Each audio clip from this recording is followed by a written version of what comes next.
Hai, selamat datang di channel alur cerita film Cinema Recap. Pada episode kali ini, Mimin akan melanjutkan alur cerita superhero dengan kostum robotnya, yaitu sang Iron Man yang dulu pernah tertunda. Disarankan untuk menonton alur cerita Iron Man pertama yang pernah Mimin bahas. Link ada di kolom deskripsi guys. Kali ini Mimin akan merecap alur dari film yang berjudul Iron Man 2 yang rilis pada tahun 2010 lalu. Film ini disutradarai oleh Jon Favreau, dibintangi oleh Robert Downey Jr., Gwyneth Paltrow, Scarlett Johansson, dan nama-nama besar lainnya.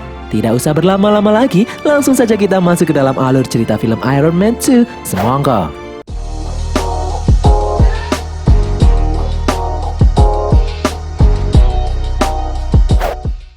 Di suatu pagi yang dingin di Rusia, seorang pria tua yang bernama Anton Vanko sedang memperhatikan siaran televisi yang menyiarkan berita tentang Tony Stark yang secara terang-terangan mengaku kalau dirinya adalah Iron Man. Dengan lemah dan sekarat, Anton memanggil putranya yang bernama Ivan Vanko. Anton yang sudah sangat lemah memberi pesan-pesan terakhir kepada putranya tersebut bahwa seharusnya Ivanlah pemilik dari semua teknologi dan kekayaan yang dimiliki oleh Tony Stark. Namun saat ini, Anton yang tidak punya apa-apa hanya bisa mewarisi ilmu pengetahuan kepada Ivan. Sesaat kemudian, Anton pun tewas.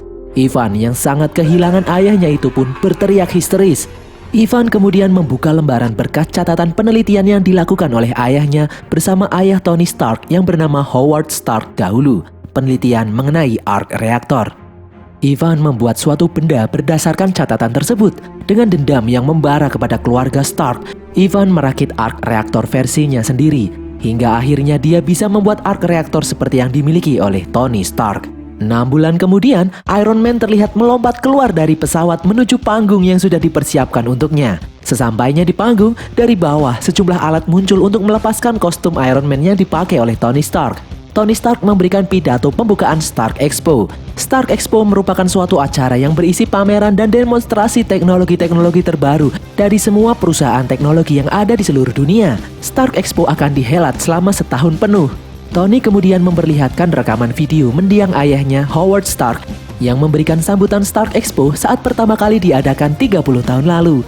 Sementara itu, di belakang panggung, Tony mengecek kandungan racun palladium di dalam darahnya yang sudah mencapai 19%. Setelah selesai memberikan sambutan pembukaan Stark Expo, Tony didampingi asistennya Happy berjalan meninggalkan ruangan. Di luar saat mereka akan masuk ke dalam mobil, Tony dihadang oleh seorang wanita cantik yang ternyata memberikan undangan rapat penting di kantor Senat di Washington DC besok siang. Tony terlihat tidak senang, namun dia terpaksa menghadirinya. Keesokan harinya, di dalam rapat, Senator Stern mempertanyakan mengenai persenjataan khusus yang dimiliki oleh Tony. Tony menolak menyebut armor Iron Man miliknya sebagai sebuah senjata.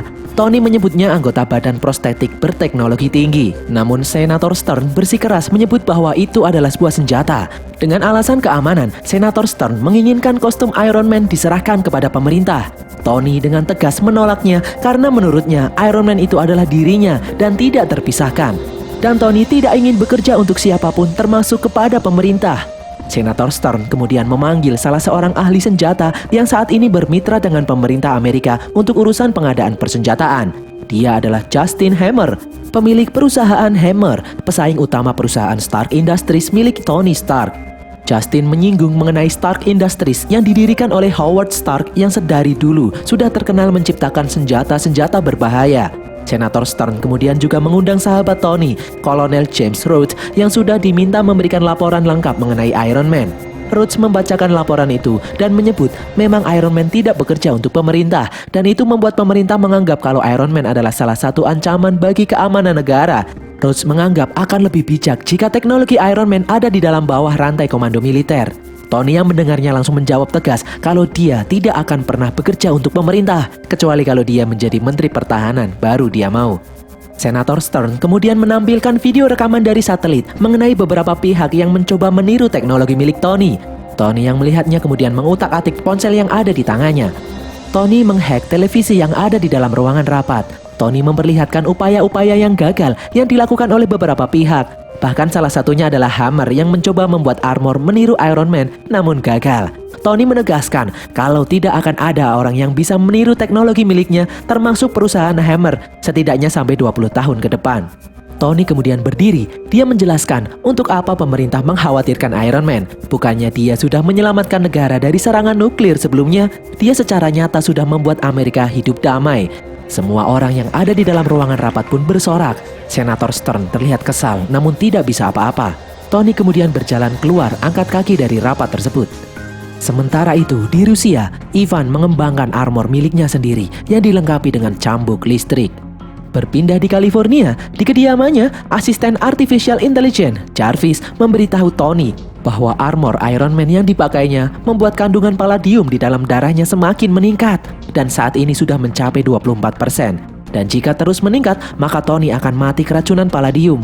Ironisnya, arc reaktor yang menopang hidup Tony akan membunuhnya secara perlahan-lahan. Tony melepas arc reaktor di dadanya, mengambil inti palladium yang sudah habis tenaganya, dan menggantinya dengan inti palladium yang baru. Jika Tony terus memakai inti palladium untuk sumber tenaga arc reaktornya, maka hidup Tony tidak akan lama lagi karena tubuhnya terus terkontaminasi racun palladium. Namun saat ini, Tony belum menemukan sumber energi yang lebih aman dari inti palladium. Beberapa saat kemudian, datang asisten pribadi Tony, Pepper Potts, yang mengurusi Stark Industries sementara Tony tidak ada di kantor. Pepper kesal dengan sikap Tony yang tidak memperdulikan perusahaan yang saat ini sahamnya sedang hancur dan malah bersenang-senang memikirkan urusan pribadi. Tony menjelaskan kalau dia sudah bosan dengan segala urusan perusahaan. Tony kemudian tiba-tiba menunjuk Pepper untuk dijadikan CEO Stark Industries menggantikan posisinya. Pepper yang mendengarnya pun terkejut dan tidak bisa berkata apa-apa. Tony menjelaskan kalau hanya Pepper lah yang pantas mengemban tugas tersebut dan Tony sudah memikirkannya matang-matang. Sementara itu di Rusia, Ivan membeli identitas palsu dan tiket menuju Grand Prix Formula One Monaco. Keesokan harinya, di rumah Tony, Pepper Potts menemui Tony yang sedang berlatih tinju dengan Happy. Di belakangnya, Pepper diikuti oleh seorang wanita cantik yang membawa berkas perpindahan kekuasaan Stark Industries. Tony terpesona melihat kecantikan anak baru itu yang mengaku bernama Natalie. Tony kemudian memanggilnya untuk naik ke atas ring. Tony menyuruhnya untuk menemani Happy berlatih tinju sementara Tony sendiri turun untuk beristirahat. Di bawah, Tony memeriksa profil Natalie di Google. Dia menemukan fakta bahwa Natalie adalah juga seorang model. Tony ingin Natalie menjadi asistennya, namun Pepper menolak. Di atas ring, Natalie dengan satu serangan mampu menjatuhkan Happy. Semua yang ada di sana pun terkejut. Natalie kemudian turun dari ring dan memberikan berkas perpindahan kekuasaan perusahaan kepada Tony untuk ditandatangani. Setelah selesai, Natalie kemudian pergi meninggalkan ruangan. Beberapa hari kemudian, Tony dan Pepper tiba di acara Grand Prix Formula 1 Monaco di mana perusahaan Stark Industries ikut menjadi salah satu peserta balapan. Tony memasuki ruangan tamu undangan di mana di sana dia menemui beberapa orang-orang kaya yang menonton perlombaan Grand Prix tersebut, termasuk pesaingnya, Justin Hammer.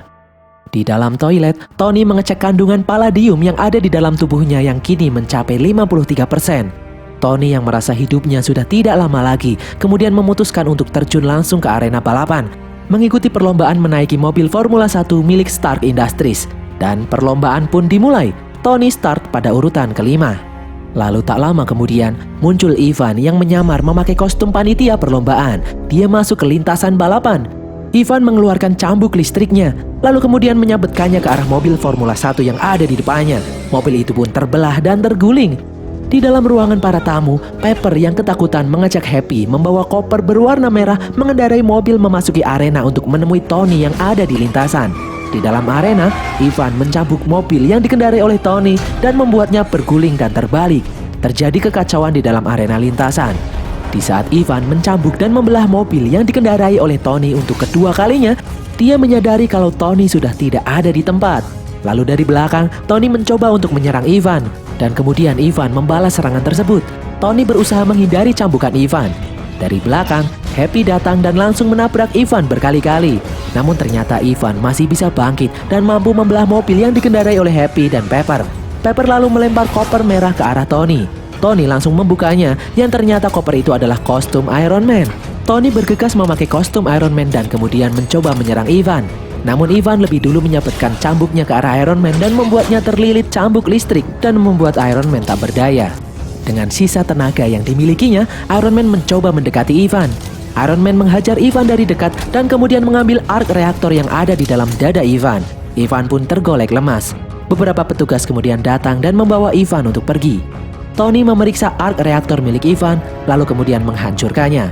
Di dalam ruangan para tamu, Justin Hammer tersenyum melihatnya. Malam harinya, Tony menemui Ivan di dalam sel penjaranya. Tony bertanya dari mana Ivan mendapatkan teknologi arc reactor. Ivan lalu menjawab kalau teknologi itu adalah milik mendiang ayahnya, Anton Vanko. Berkat teknologi tersebut, Tony masih bisa bertahan hidup sampai sekarang. Tony kemudian menjawab kalau dia tidak mengenal nama Anton Vanko.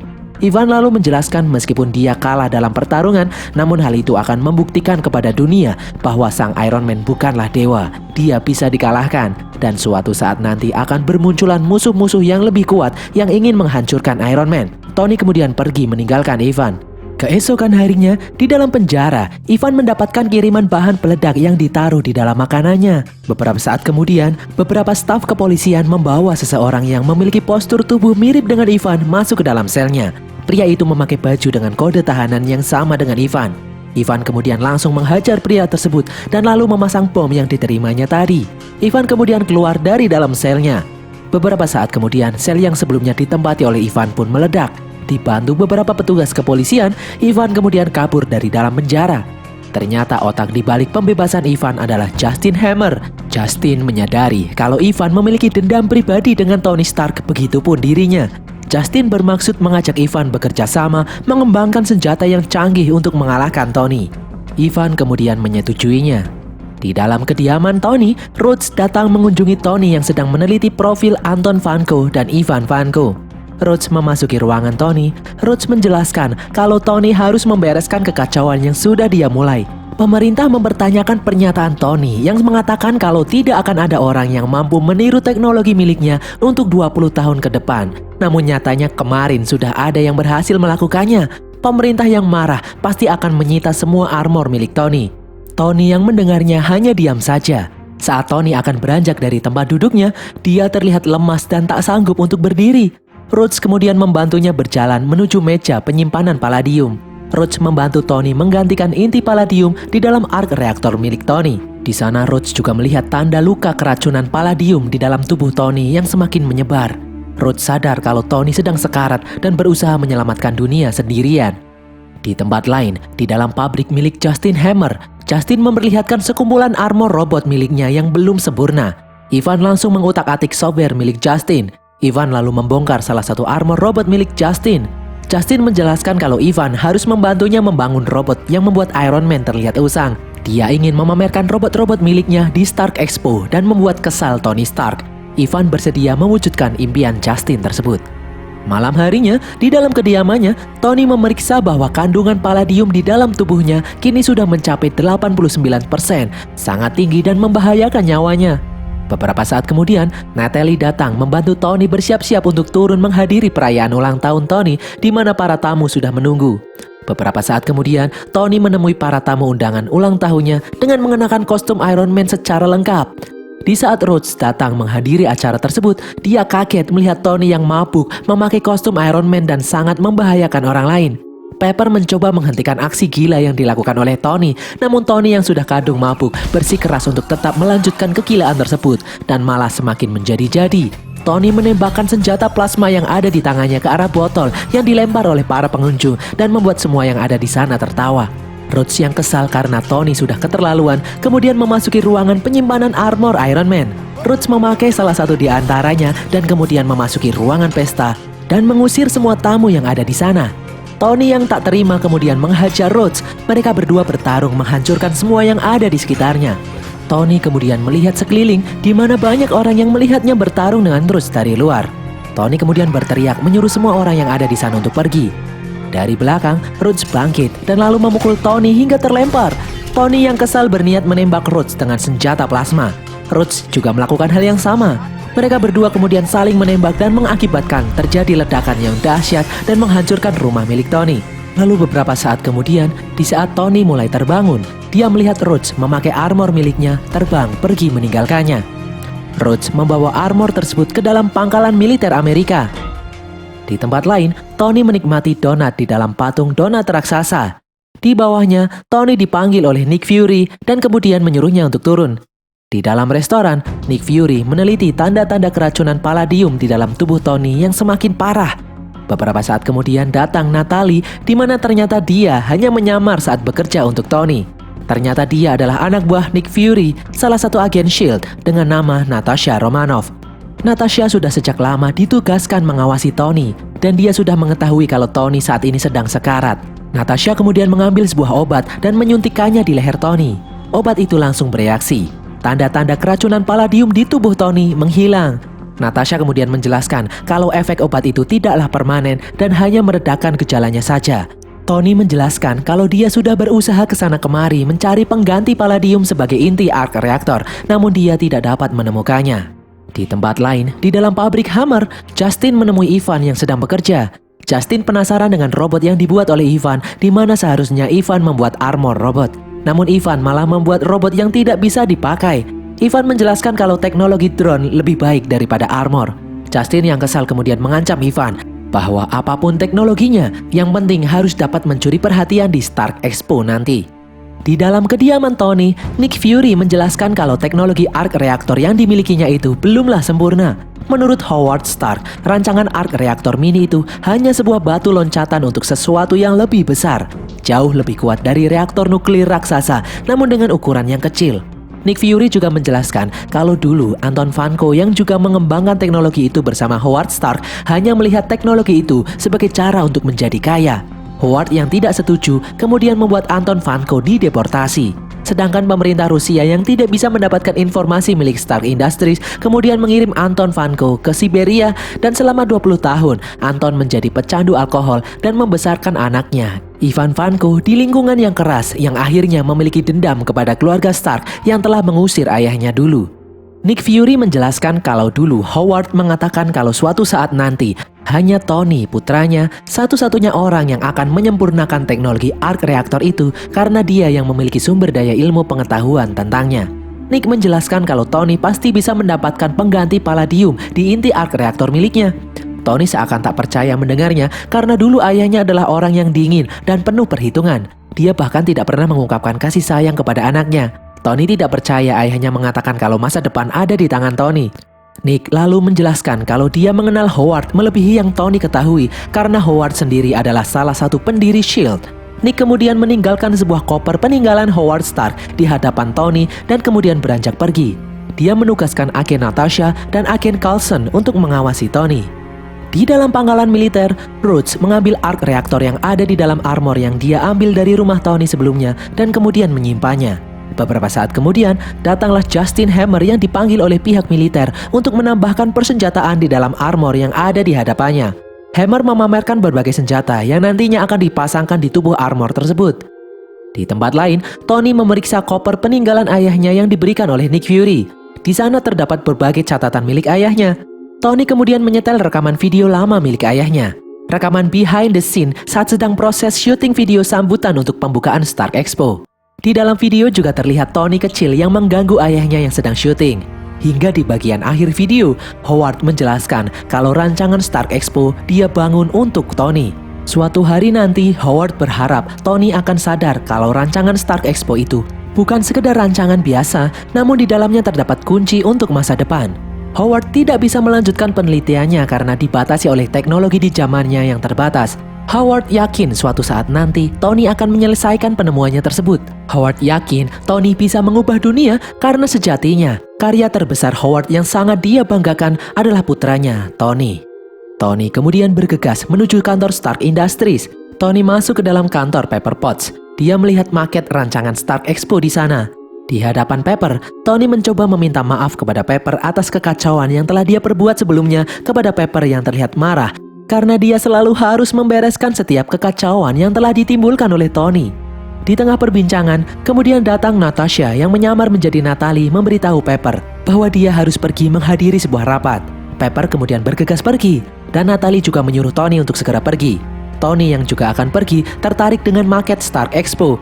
Terdapat tulisan kunci masa depan di atasnya. Tony kemudian membawanya pulang. Di dalam rumahnya, Tony menyuruh Jarvis untuk men-scan rancangan maket Stark Expo dan merubahnya menjadi hologram 3 dimensi. Dia mengutak-atik maket tersebut karena menurutnya susunannya terlihat mirip dengan struktur atom. Dan benar sekali, setelah diteliti, maket itu membentuk sebuah struktur di mana itu adalah merupakan elemen baru yang sangat kuat yang dapat digunakan untuk mengganti palladium untuk inti arc reactor miliknya. Tony kemudian bekerja keras merakit peralatan untuk menciptakan elemen baru tersebut.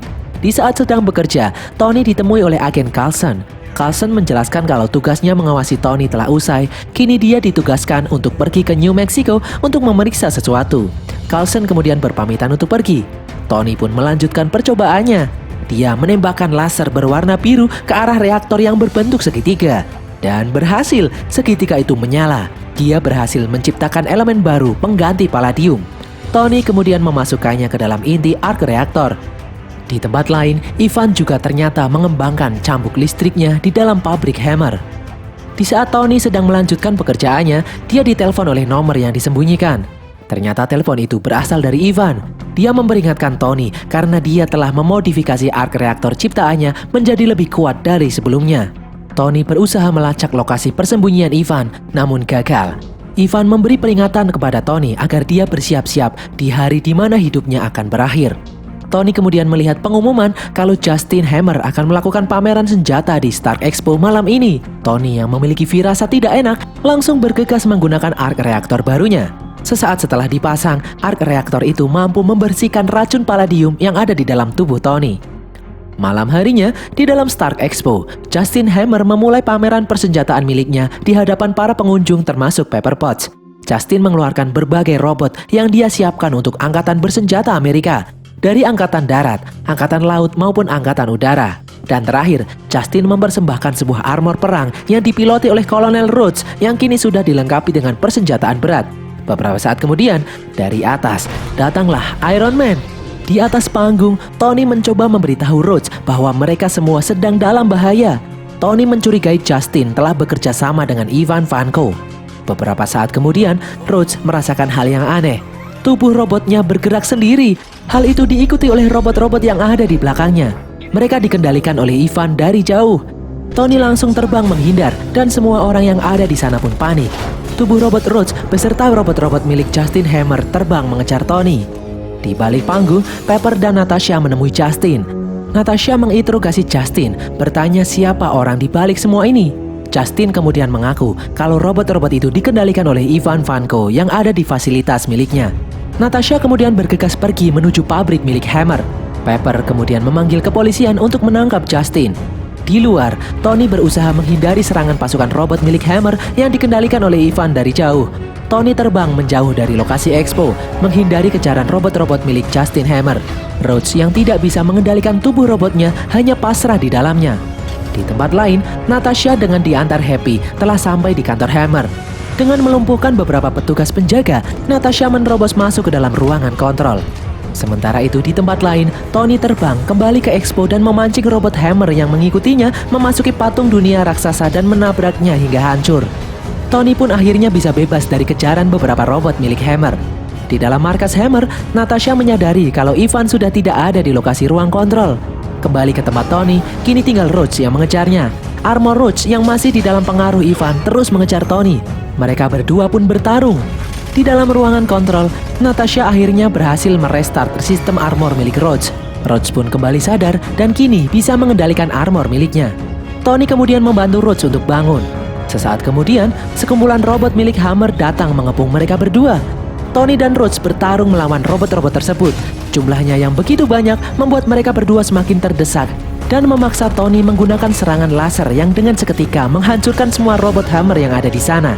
Rhodes kesal kenapa tidak dari tadi menggunakan senjata laser itu. Tony kemudian menjelaskan kalau laser itu hanya bisa digunakan satu kali dan alatnya akan langsung rusak. Di tempat lain, Justin akhirnya diciduk oleh pihak kepolisian. Pepper lalu berjalan keluar menunggu kabar dari Tony. Dari dalam ruang kontrol, Natasha mendeteksi pergerakan satu robot Hammer yang mendekati Tony. Robot itu terlihat lebih kuat. Dan ternyata robot itu adalah Ivan dengan armor yang lebih kuat. Tanpa basa-basi, Ivan langsung menyerang Tony dan Rhodes. Dengan cambuknya, Ivan membuat Tony dan Rhodes tak berkutik. Tony kemudian memiliki ide menembak Ivan dengan senjata plasma secara bersamaan.